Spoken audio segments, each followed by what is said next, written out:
નમસ્કાર, હું છું નિશા રાજન. વડોદરા 24 અવર્સ ન્યૂઝ ચેનલમાં આપનું સ્વાગત છે.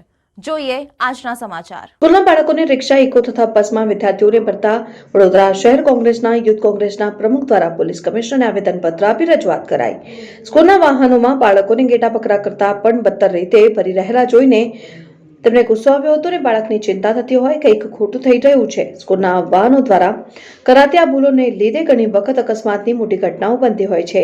એ સ્કૂલ રિક્ષામાં 10 કે તેનાથી વધારે બાળકોને બેસાડનારા રિક્ષા ચાલકો દ્વારા બેદરકારી દાખવવામાં આવતી હોય અને તમામ મહાનુભાવો સરકારશ્રીને નક્કી કર્યા મુજબના નિયમો વિરુદ્ધ વિદ્યાર્થીઓ નિયમ કરતા વધારે ક્ષમતા કરતા વધારે બેસાડે છે, જેમાં વિદ્યાર્થીઓને લઈને શાળામાં વિદ્યાર્થીઓ જીવના જોખમમાં મુકાય છે.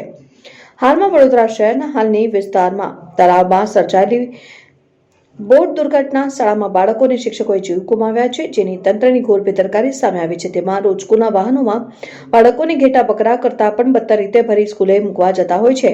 તેમાં કોઈ બનાવ ન બને તે માટે વડોદરા શહેર કોંગ્રેસ યુથના પ્રમુખ પવન ગુપ્તા દ્વારા પોલીસ કમિશનરને રજૂઆત કરવામાં આવી હતી કે તમામ વાહનોની ફિટનેસ સર્ટિફિકેટ અને વહાલમાં કેટલા વિદ્યાર્થીઓની ક્ષમતા છે. વાહનોમાં ક્ષમતા કરતાં વધુ બાળકોને સ્કૂલે ટ્યુશનમાં ઘેટા બકરા ભરીને લઈ જવામાં આવે છે. વિદ્યાર્થીઓની સુરક્ષા ધ્યાનમાં રાખીને તથા સરકારશ્રીના નીતિ નિયમોનું પાલન લઈને કડકમાં કડક કાર્યવાહી કરવામાં આવે અને નિયમો મુજબ વિદ્યાર્થીઓને શાળાના વાહનોમાં બેસાડવામાં આવે અને જો ક્ષમતા કરતાં વધુ વિદ્યાર્થીઓ જણાઈ આવે તો રિક્ષા વાહન અને બસ ચાલકનું લાયસન્સ રદ કરવા રજૂઆત કરાઈ. વડોદરા શહેરમાં ગત 18 તારીખે સમગ્ર દેશને હચમચાવી નાખે એટલી મોટી દુર્ઘટના કોર્પોરેશનના અને કોન્ટ્રાક્ટરોના બેદરકારીના કારણે થઈ, જેના અંદર 12 બાળકોનો જીવ ગયો, 2 શિક્ષકોનો જીવ ગયો, મૃત્યુ પામ્યા છે.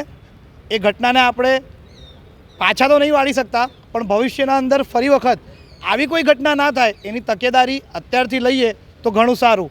એ મુદ્દાને ધ્યાનમાં રાખીને દરરોજ સવારે વડોદરા શહેરના હજારો વિદ્યાર્થીઓ, એમના પરિવારો એમને રિક્ષામાં, બસમાં, વેનમાં બેસાડીને અને એમના સારા ભવિષ્યના ભણતર માટે સ્કૂલે મોકલતા હોય છે. ત્યારે એ રિક્ષાવાળા, બસવાળા, વેનવાળા અસંખ્ય વિદ્યાર્થીઓને એનામાં બેસાડીને, વ્હીકલમાં બેસાડીને અને જીવના જોખમે લઈ જતા હોય છે.